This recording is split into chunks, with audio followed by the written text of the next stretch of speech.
If you're a guest with us and not familiar with Narrate culture, we're a community that really exists to gather and scatter is the way we talk about it. And what we mean by that is we think Jesus is who he says that he is. We value this, and we value the place of introspection and worship and study and community like this. And yet we're constantly reminding ourselves that this isn't the goal. It's not the end-all goal of what it means to be the church, that really this is the launching pad. It's the catalyst. That the other 6 days is really what makes us a church and what defines our life together. And so that's fleshed out in stuff like dodgeball tournaments. It's fleshed out in terms of an Easter egg hunt, which that's kind of a fun deal because we didn't have any designs necessarily on holding an Easter egg hunt, but the Waterford, now the Touchmark. It's like Prince and the Waterford got to do this. We got to say two names every time we reference them. Anyway, they came to us last year and were like, hey, we want to host this Easter egg hunt. But we have a volunteer problem. And so we got involved, and then this year we're just kind of adding more momentum to the deal. So that's just kind of who we are. And if you want to know more about Narrate, there's lots of people with Ask Me lanyards on, or myself, that you can ask us questions, and we'd love to field your questions. But our bent is, let's matter, and let's matter in tangible ways so that the most ardent critic of Christianity would be bummed if we went away. If you haven't been with us in the last several weeks, then you don't know is that we've been working through a series that we've been calling Boundaries, and boundaries are these incredibly helpful, though somewhat difficult concepts to talk about as we just kind of define where our responsibility begins and ends. And what I've been telling you throughout this series is that we'll save the best for last in this series because a friend of mine, a friend of many of ours named Jessica Smothers, I ran into my friend Davey on the walking mall yesterday, and he said, the guy who does much of our creative art around here, he said, tomorrow is Smothers Day. Isn't that so corny that it's funny? Anyway, so some of you know Jessica. She's taught here before. Some of you don't. Very gifted woman and a great friend. And so come on up here, Jessica. Would you give it up for her? Well, good morning. I'm excited to be with you guys. I think last time I was here speaking, I was here about a year ago in January. And I said this then, but I really love this church. I really love Narrate. I really love the people who are here. So it's fun for me to come and be a part of what you're doing and to speak. And so, first of all, thank you for letting me be here this morning. Secondly, I speak as a part of my job. I usually facilitate kind of workshops and stuff, but I don't speak on a large level, usually like this. I've done it a couple times. I've done it here. I've done it at Mosaic back in Billings. But usually when I speak, God doesn't ever have me speak about something that I know about. It's not something that I have got figured out. It's not something that I necessarily feel like I have a lot of wisdom on. He usually puts me smack dab in the middle of something to experience before I ever speak about it. And so that is more true today than it probably has ever been. We're talking about boundaries in dating. And I've spent a lot of years as a single, and have had a lot of conversations with God, with friends, have a lot of great advice up in my head that people have given me. And then I realized once I got into it that I have absolutely no idea what I am doing. And so it's like, okay, Lord, this is a little bit ironic that you're having me come to a church to speak about this when I'm 99% disoriented in this whole thing. And so I'm just going to put that in front of you today, that I'm going to need a lot of grace in this. And we're going to pray because we're going to really need God's help this morning. So God, I thank you for just for this opportunity to be here, Lord, for this opportunity to be humble and weak, and to let you show up. That dating is a wonderful thing, God, and that you love us, Lord, and you love us in this, God, and that you want us to know you in this, Lord. So I ask in the spirit of Ephesians 1:17, Lord, that you would give us a spirit of wisdom and revelation, Lord, so that we might know you better, not because we want wisdom and revelation, but because we want to know you better, God. So I ask that your presence would be here this morning, Lord. I give up my voice, I give up my body, I give up my thoughts and my mind, Lord. And I just surrender myself to you, Lord, that you might have something to say that is meaningful to each one here. And I pray this in Jesus' name. Amen.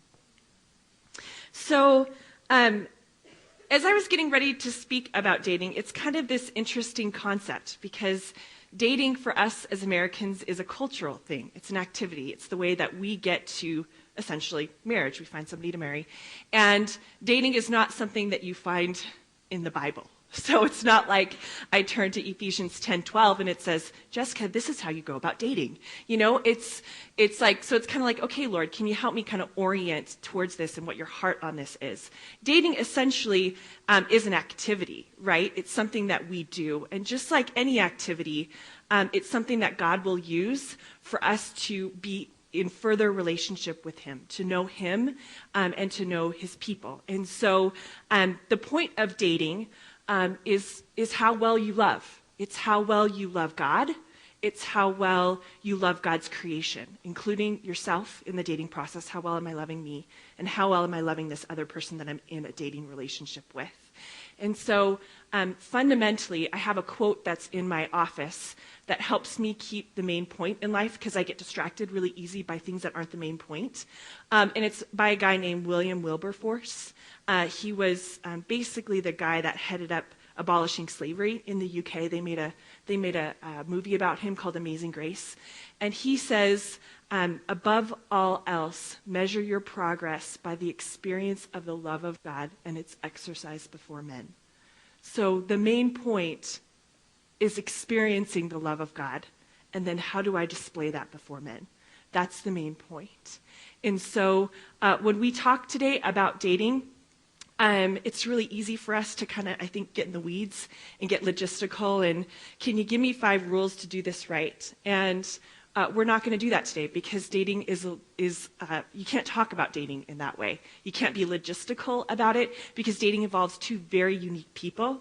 And so that process will look differently for those unique people that are involved.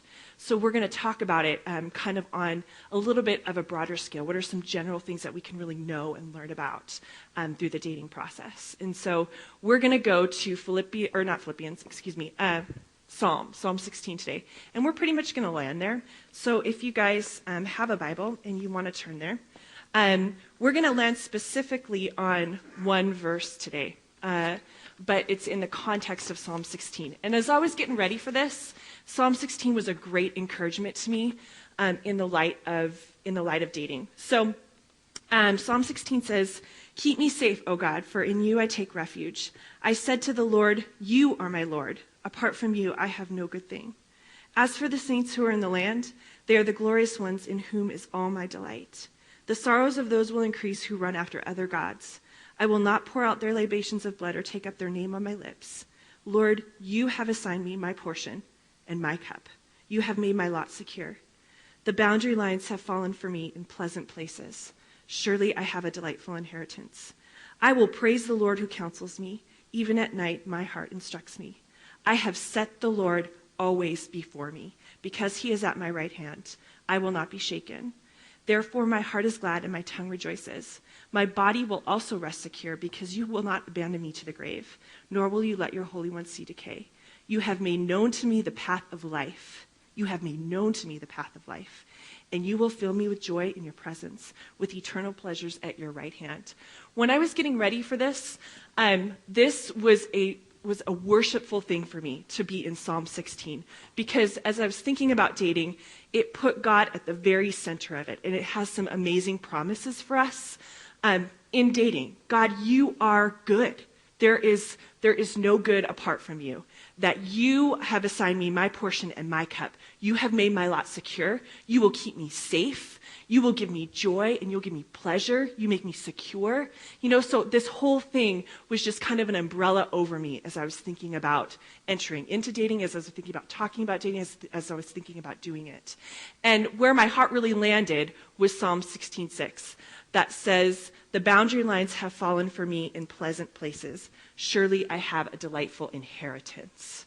We're talking about boundaries in this whole series.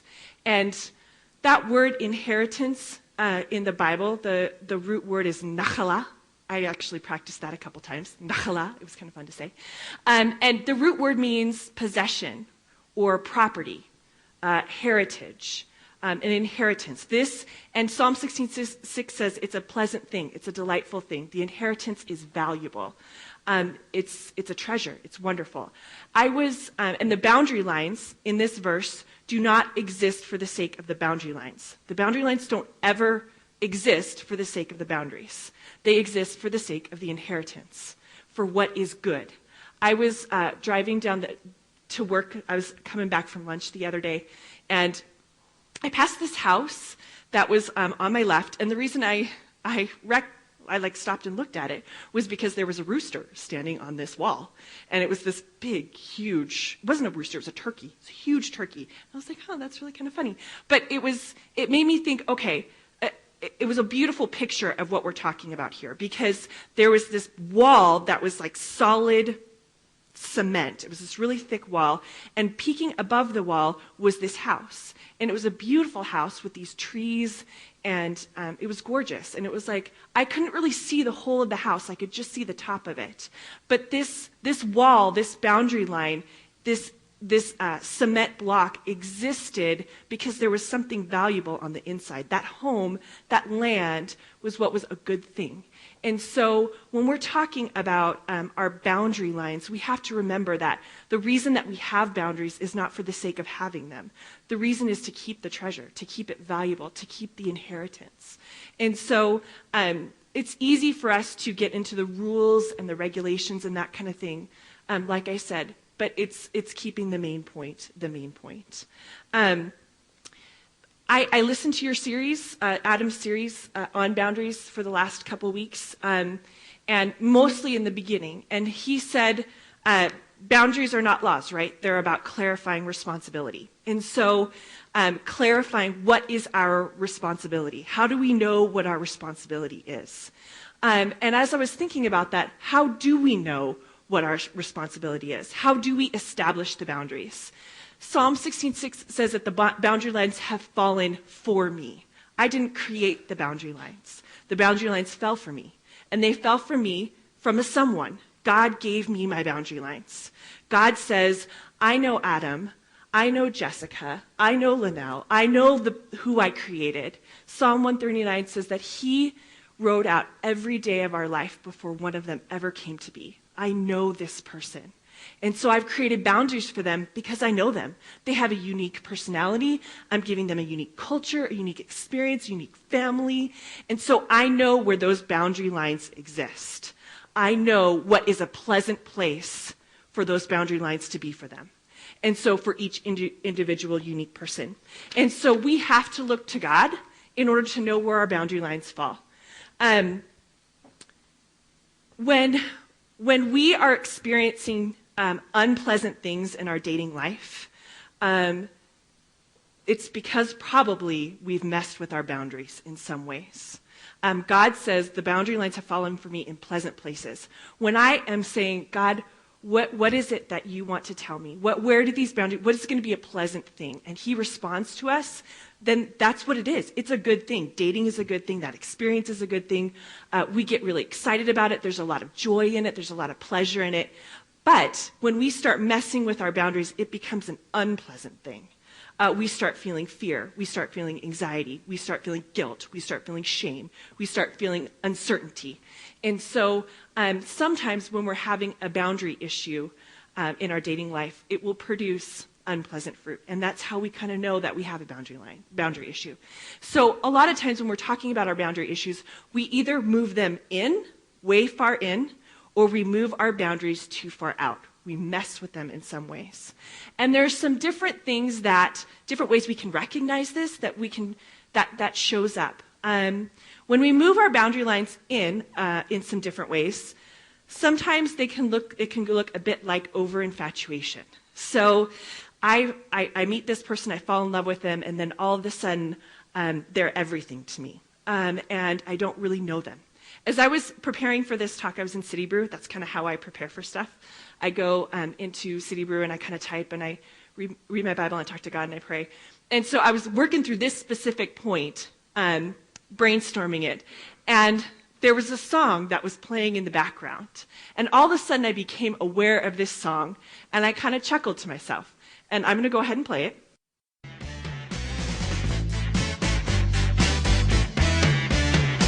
Hello, I love you, won't you tell me your name? Hello, I love you, let me jump in your game. Hello, I love you, won't you tell me your name? Hello, I love you, let me jump in your game. Gotta love the Doors. And so I sat there and I kind of laughed to myself and I was like, God, you are funny, Just this idea that was perfectly captured in this song of, hello, I love you. Well, won't you tell me your name? It's kind of like, I don't know you. I don't know what you're about. I don't know what your dreams are. I don't know where you've been, but I love you and I want to jump in your game. And that is what happens Nice. That's what happens when you get over infatuated. You don't know somebody, you just start filling in the blanks yourself of what you think who they are and what they're like. And you fill in all those things with good things. And that's not really who they are. And that's a sign that your boundaries have come in a little bit, too close. Another way that we can kind of see this is when dating becomes an identity. I think most of us either know somebody or are that somebody where dating, if you're not in a relationship with someone, then you don't really feel like you're anybody. And so there's a perpetual girlfriend or boyfriend in the scenario and in the situation. I break up with somebody and I find somebody within a week because of this feeling that if I'm not dating somebody, then I don't really know who I am.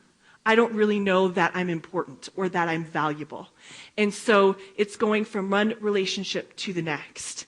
And that's dangerous because dating was never meant to give us an identity.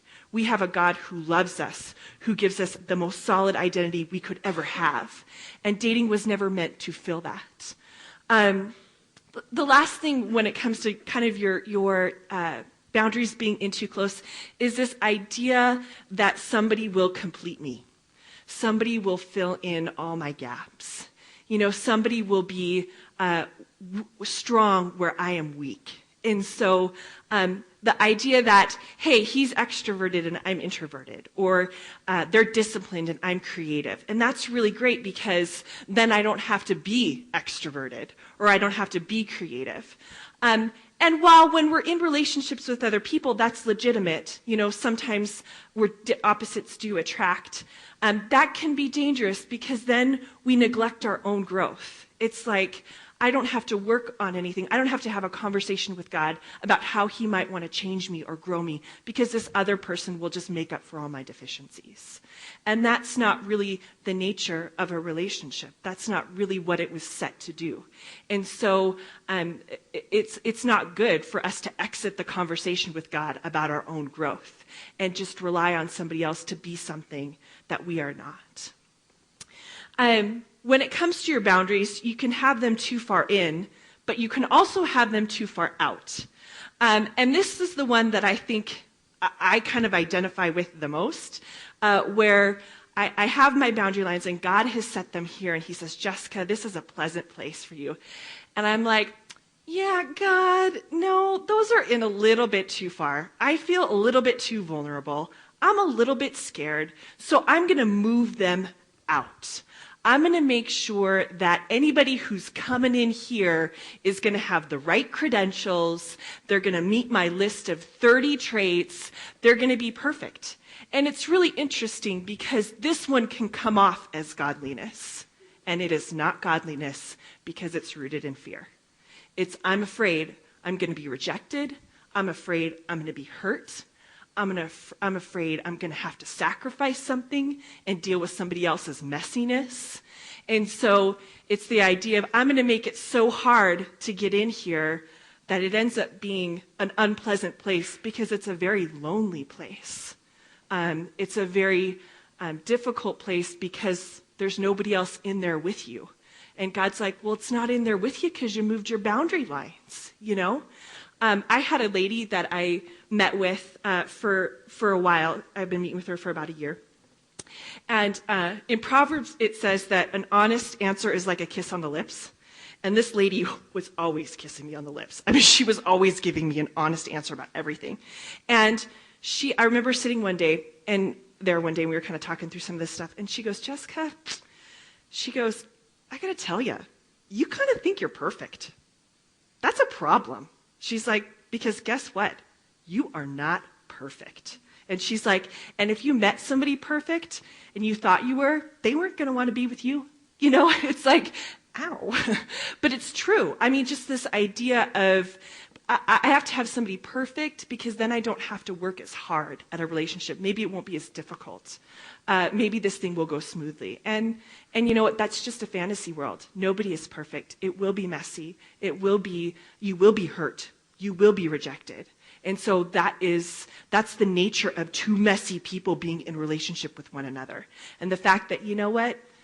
That's okay, that's going to happen, and we have a perfect God to heal us when that happens. So allowing God to be his perfect self and for us to be the messy selves that we are and in process. And so that's that when you're looking at your dating life or where you're at in the dating process or the thought of dating, entering into that, it's good to step back and kind of take a look and say, okay, what are my patterns here? What's my history? What are the thoughts that are going through the wallpaper of my mind? How am I thinking about this? Are my boundaries in too close? Are my boundaries out too far? Am I experiencing unpleasant places? And having a conversation with God about that. That if you're experiencing unpleasant places and you don't really know why, to just lay that before him and say, you know, God, I thought this is how it was. I thought I was right. But I'm experiencing something unpleasant. And your word says that where boundary lines are pleasant places. And just surrendering that to him. The next kind of piece I want to talk about, the second piece, really, the only piece, is talking about how do we know what are some boundary lines that are just good, that are wise, what is wisdom behind them. And how do we kind of honor the treasure in that? Most of what I'm going to talk about next, it was something that I really read from in a book that I read by John Townsend and Henry Cloud called Boundaries in Dating. And I was in this process about a year ago, well, probably more like 8 months ago, where I was like, I don't think I'm as dateable as I think I am. And so I need to kind of work through some stuff. And so what are some boundaries? What are some things I don't know? What are some things I don't understand? And one of their first chapters in the book, they're like, before anything else, it was entitled Require and Embody Truth. This idea of being honest in dating relationships, that you have to have honesty. No relationship is going to work if it's not built on a foundation of trust. And so if you've got lies, if you've got deceptions, if you've got dishonesty, you're building something on a cracked foundation, which won't last. And so there's many different types of deceptions in dating. There's deceptions about the relationship itself. There's deceptions about friendship. Oh, we're just friends, but we're actually doing stuff that wouldn't indicate that we're just friends. There's deceptions about facts, about other people in your life and the role that they're playing, about hurts, about conflicts. So there's lots of different ways that deceptions can creep into a dating relationship. And they kind of outline there's two different types of liars. There's two different types of people who lie. The first type is what we would normally think of, somebody who's lying in order to manipulate the situation. They want something for their own selfish gain, and so they're going to lie about it and manipulate in order to get what they need or what they want. I think that most of us can kind of recognize that and agree, that's a bad deal. You probably don't want to be that person in a relationship or be in a relationship with somebody that lies in that manner. But the second type of liar that they put out is somebody who lies out of fear. And somebody who's lying because they're afraid of losing the relationship or they're afraid of somebody else's anger. They're just afraid. They don't want to rock the boat. And so they lie when it's actually easier to just tell the truth. And when I was reading the book, it was like God kind of hit me in the middle of my face, because I think that I'm a pretty honest person. Like, what you see is what you get. And I realized, no, that's not the truth. I am this type of liar. I lie to people by not telling them the whole truth. I won't tell them exactly what I think about something. Or sometimes I don't know. I don't know who I am in this. I don't know what I think. And so I kind of make it up as I go along, And that fundamentally is somebody who lies. And that is never a good thing. You always have to be honest with yourself about who you are and honest with the other person. And sometimes that starts a process. Sometimes it's saying, I don't know. I don't know what I think. I don't know who I am in this. I don't know what I want. And so that begins a conversation with yourself of who is it that I am? Where is it that I'm heading? What are my dreams? am I reconciled to things in my past, in my history? What are things that really hurt me? Or how do I act in conflict? And kind of taking that self-reflective understanding of that. And so there's something that really, there's a clip that I have. I'm going to apologize on the front end. I think it's a really good clip from a movie that it's a chick flick.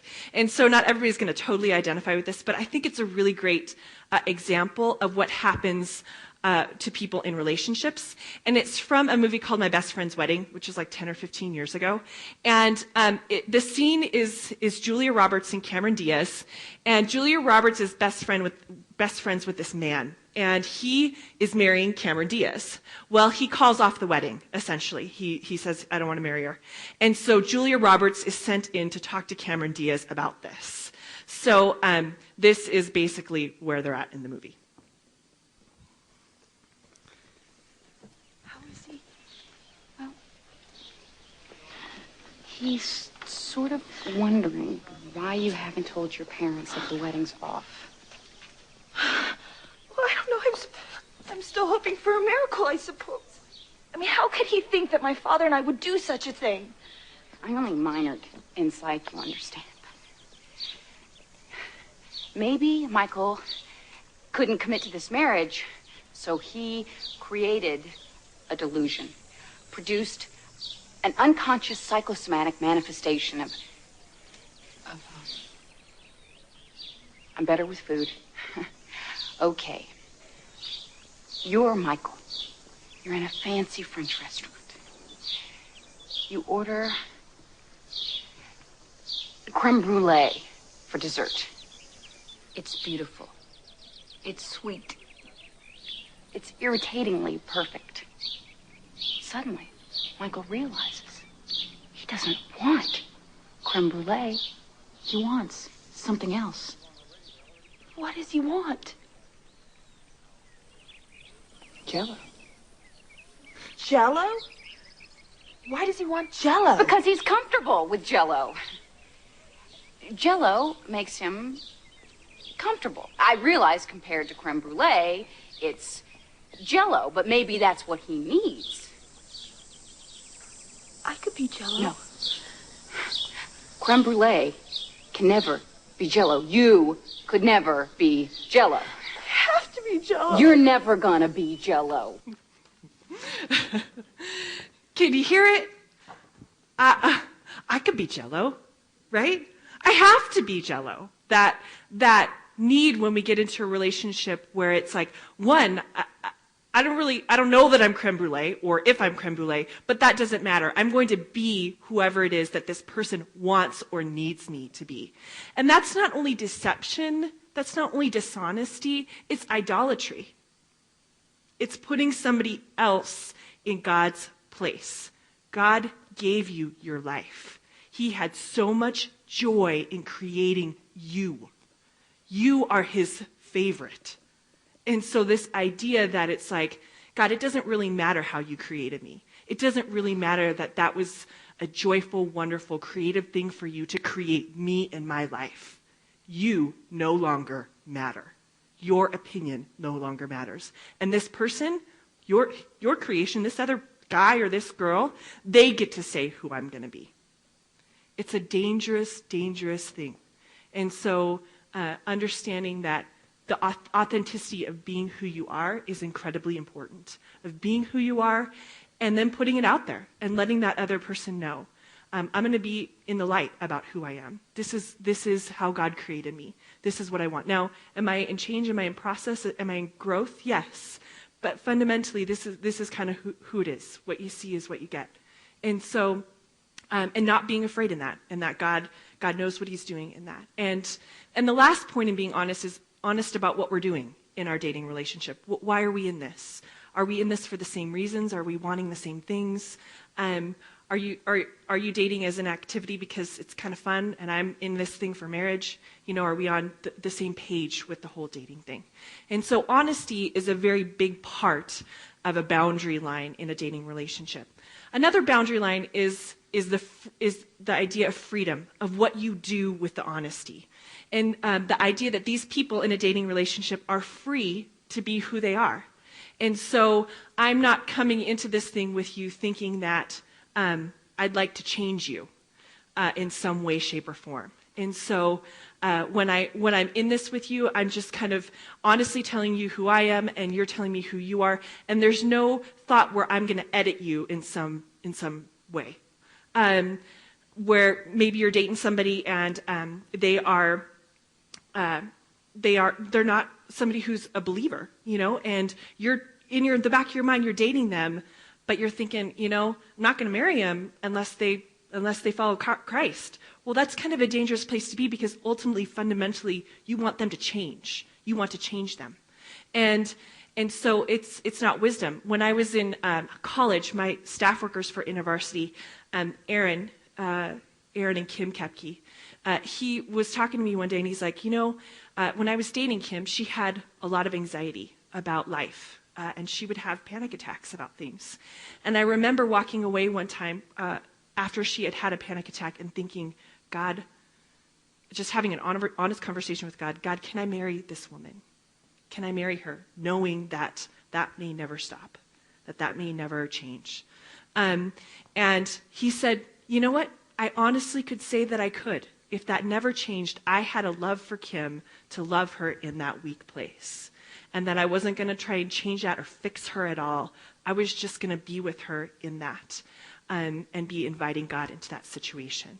And so that's essentially the attitude in a healthy dating life, where people are free to be who they are and they're free to be where they are.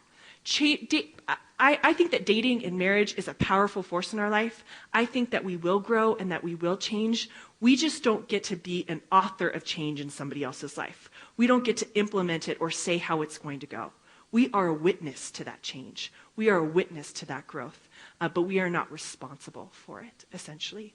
And so boundaries in dating include the idea of being free in a dating relationship. I'm free. There's no control. There's no manipulation. And the last kind of boundary line that's essentially fairly helpful for me as I wrap my mind around this is this idea of respect. That there's an element of respect in a dating relationship for one another and the identity and the value that we have. That God has said this person is valuable, and so I treat them in a way that reflects the value that God has for them. And so, there's no disrespect there. We treat one another with dignity. We treat one another with respect. Disrespect looks a lot of different ways. It can be dominating somebody else. It can be saying, my opinion is the only one that matters here. It can be withdrawal. If you don't do what I would like you to do, then I'm going to withhold myself from you in some way, shape, or form so that I can get my way.